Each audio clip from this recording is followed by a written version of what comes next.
ప్రియమైన దేవుని పిల్లలారా, ప్రభు అయిన యేసుక్రీస్తు వారి పేరట ప్రతి ఒక్కరికి శుభాభివందనాలు తెలియజేస్తా ఉన్నాను. ఈ ఉదయకాలం దేవుని వాక్యాన్ని చదువుకుందాము. కీర్తన గ్రంథము 50వ కీర్తన 15వ వచనం. ఆపత్కాలమున నీవు నన్ను గూర్చి మొర్రపెట్టుము, నేను నిన్ను విడిపించదును, నీవు నన్ను మహిమపరచెదవు. దేవుడు తన మాటలను మన కొరకు దీవించునుగాక. ఆమేన్. ప్రియమైన దేవుని పిల్లలారా, ఈ జీవితం అనే ప్రయాణంలో మనల్ని నాశనం చేయటానికి అనేక విషయాలు మనల్ని కట్టిపడేస్తాయి. త్రాగుబోతుని త్రాగుడు బంధిస్తుంది. పేకాటాడే వ్యక్తిని పేకాట బంధిస్తుంది. దొంగతనం చేసే వ్యక్తిని దొంగతనం బంధిస్తుంది. వ్యభిచారం చేసేవారిని వ్యభిచారం బంధిస్తుంది.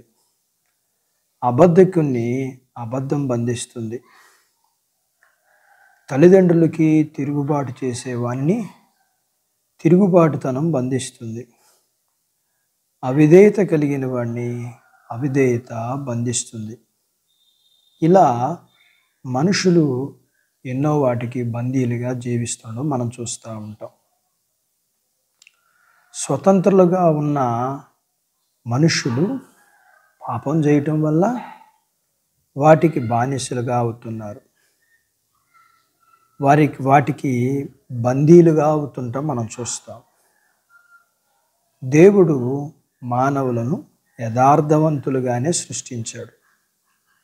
కానీ వారు వివిధ తంత్రములు కల్పించుకుని వారు పాడైపోతూ ఉన్నారు. దేవుడు తన నోటి మాట చేత ఈ సృష్టి అంతటిని చేసినట్లుగా మనం చూస్తాం. అయితే ఈ సృష్టి అంతా కూడా దేవుని మాటకి లోబడి ఆయన చెప్పినట్లుగా చేస్తూ ఉంది. పరిశుద్ధ గ్రంథంలోంచి ఒక సంఘటన నేను మీకు జ్ఞాపకం చేయాలనుకుంటా ఉన్నాను. కనానులో ఉండబడిన ఒక స్త్రీ, ఆమెకి ఒక్కగానొక్క కుమార్తె.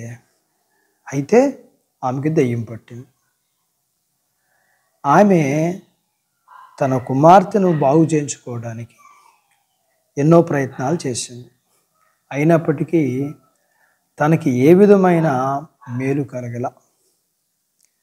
ఎవరూ ఆమెకి సహాయం చేయలేకపోయారు. అయితే మరి ఆమె ప్రభు దగ్గరికి వచ్చింది.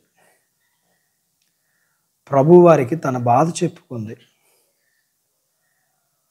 విడిపించమని అడిగింది, సహాయం చేయమని అడిగింది. అయితే ఎవరి వల్ల కాలేదు.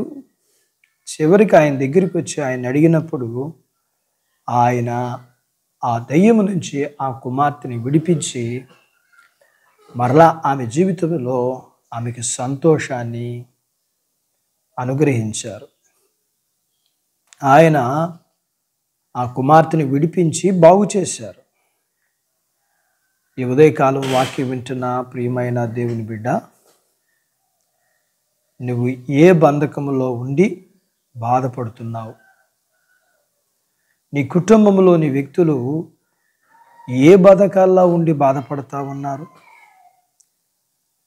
నా ప్రియ ప్రభు ఈ ఉదయకాలం నీతో మాట్లాడుతూ నేను నిన్ను విడిపించదును అంటున్నాడు. ఈ సమయంలో బంధకాల్లో ఉన్నవారు నీవైనా వారి తరపున ఎవరైనా సరే ఆయన్ని అడిగితే ఆయన మిమ్ములను విడిపించడానికి ఆయన సంతోషిస్తున్నాడు. వాక్యం వింటున్న నీవు, నీ కుటుంబము ప్రతి విధమైన బంధకాల నుంచి విడిపించబడాలని దేవుడు కోరుకుంటున్నాడు. దేవుని సేవకుడిగా నేను కోరుకుంటా ఉన్నాను. అటు బాధ్యత దేవుడు వాక్యం వింటున్న బిడ్డలందరికీ దయచేయునుగాక.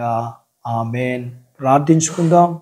ప్రేమ కలిగిన మా ప్రియ పరలోకపు తండ్రి, మీ పరిశుద్ధ నామాన్ని బట్టి మీకు వందనాలు చెల్లిస్తూ ఉన్నాను. వాక్యం వింటున్న మీ ప్రియ పిల్లల్ని మీరు జ్ఞాపకం చేసుకుని, మీ పిల్లలు వారి కుటుంబాలు ఏ ఏ బంధకాల్లో ఉన్నారు వాటన్నిటి నుంచి మీరు కనాను కుమార్తె యొక్క కుమార్తె విడిపించిన దేవుడుగా మీరు మీ పిల్లల్ని విడిపించమని, మీ వాక్యం వింటున్న మీ పిల్లలని, వారి కుటుంబాల్ని, వారి కలిగిన అంతటినీ దీవించమని యేసు ప్రభువారి నామములో ఈ ప్రార్థన మీకు చేస్తున్నాను తండ్రి. ఆమేన్.